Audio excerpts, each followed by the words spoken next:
અમરનાથ યાત્રા થવાની છે તે અનુસંધાને અમદાવાદ પોલીસ ખૂબ જ મહેનત અને ખૂબ જ સારી રીતે પૂરતો પ્રયત્ન કરી રહી છે. તે સાથે જે મૂવિંગ બંદોબસ્ત હોય છે, જે આખી રથયાત્રા કાઢાવવાની જવાબદારી હોય છે, એમની બંદોબસ્તની તેમજ અગાઉની કામગીરીની તકેદારીની જવાબદારી ક્રાઇમ બ્રાન્ચ ઉપર હોય છે. તે અનુસંધાને ક્રાઇમ બ્રાન્ચે છેલ્લા 2-3 દિવસમાં ખૂબ જ સારી રીતે મહેનત કરી ઘણા બધા હથિયારોનો કેસો શોધ્યા છે. અગાઉ જે વોન્ટેડ મોટા ગુનેગારો હતા એમને પણ પકડ્યા છે. ભાડુઆતની ચેકિંગ થઈ છે અને અમે તમામ પ્રકારની ટેકનિકલ અને હ્યુમન આપણા જે રિસોર્સિસ છે એમનો આપણે વધારીને મહેનત કરીએ છીએ.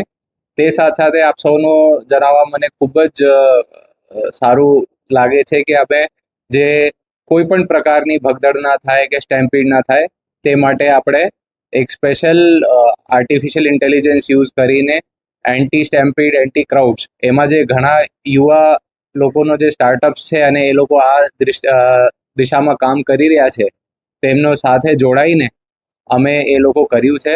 અને જે ગઈકાલે અમારા મંદિરમાં મીટિંગ થયેલી હતી ત્યાં પણ ઘણા બધા ડ્રોન્સના ડેમોન્સ્ટ્રેશન આપવામાં આવેલું હતું અને એ ડ્રોન્સમાં જે ડેમોન્સ્ટ્રેશનમાં લાઈવ ફૂટેજ આપણે એનાલિસિસ કરી હતી એ આપ સૌ શ્રીના સાથે અત્યારે શેર કરવામાં આવશે. અને આપણી કોઈ પણ મીડિયાના ભાઈઓ અને બહેનો મારફત અમારી એ જ રજૂઆત છે કે કોઈ પણ લોકો છે એ બહુ સારી રીતે શાંતિપૂર્વક એ ભગવાન શ્રી જગન્નાથની યાત્રામાં જોડાય અને કોઈ પણ આપશ્રીના ધ્યાન ઉપર મુદ્દા આવતો હોય તો ક્રાઇમ બ્રાન્ચમાં જાણ કરવાની વિનંતી છે.